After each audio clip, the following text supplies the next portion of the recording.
Hello, thinking world. Sometimes it seems like we've entered a brave new 1984.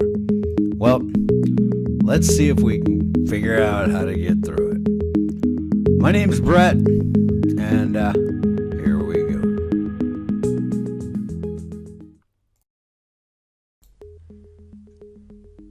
Competition is a sin. John D. Rockefeller. This quote has often been associated with the basic tenets of free market capitalism, a rare moment of insight into the mindset of the shadow elites when it comes to business affairs. I'd like to suggest that this quote has a much deeper, darker meaning associated with far more than just financial matters.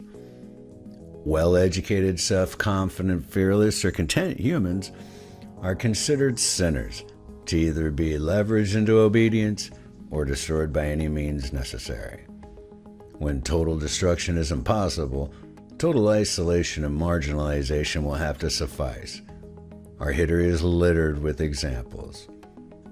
The shadow elites take it very seriously when they see somebody outside their club that possesses any of the traits I mentioned earlier. They don't like competition on any level. Not for mates, business, attention, resources, anything. Lucky for them, the internet was created, making the task of identifying, labeling, and marginalizing a lot easier to accomplish. Likes, comments, followers, views are all part of the shadow's arsenal, to be handed out like candy to their cohorts and weaponized against the sinners who dare disagree. A brave new form of gaslighting has been invented. I'll call it weblighting. And they're weblighting the sinners into giving up on their ideas about any new mousetrap designs, or pondering why a mousetrap has to exist at all. The shadow elites are quite happy with the current mousetrap. It's gotten them this far. Look around. The fear is palpable.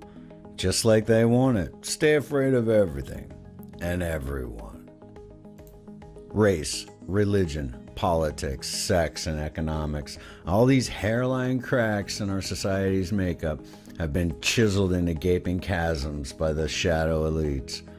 Whichever side of the canyon you stand is where they want you to stay.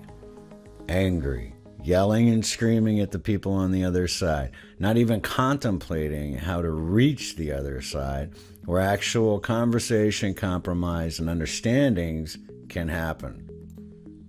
You see, they're afraid that if that happens, and people choose to just live their lives without going in the maze at all, hunting for the mousetrap, then the shadow elites will have lost their power. If people realize that they can just live, procreate, grow, build, and commiserate with their neighbors without fear, then they will. Knowledge and wisdom is the vaccine to the shadow elite's virus of fear. Luckily for us, that knowledge and wisdom still exists in various forms. Books, music, movies, etc., etc., scattered throughout our history. The one thing, in my opinion, that these all have in common is that they mattered. So I'm starting a Blank That Mattered series to try and share these gems of clarity, insight, and wisdom by not letting these gems get disappeared into the memory hole. We can adapt them to our lives now. Use them as anchors in these rough seas. Because I have a feeling the seas are about to get even more treacherous. My next video will be the first in my That Mattered series. They will be interspersed along with my other ongoing commentary about the current state of the mousetrap that we're avoiding or currently trapped in. So stick with me, folks. Let's try and spread some knowledge and some weapons that we can fight against this nightmare with. Until then, this is Brett saying later, thinking people.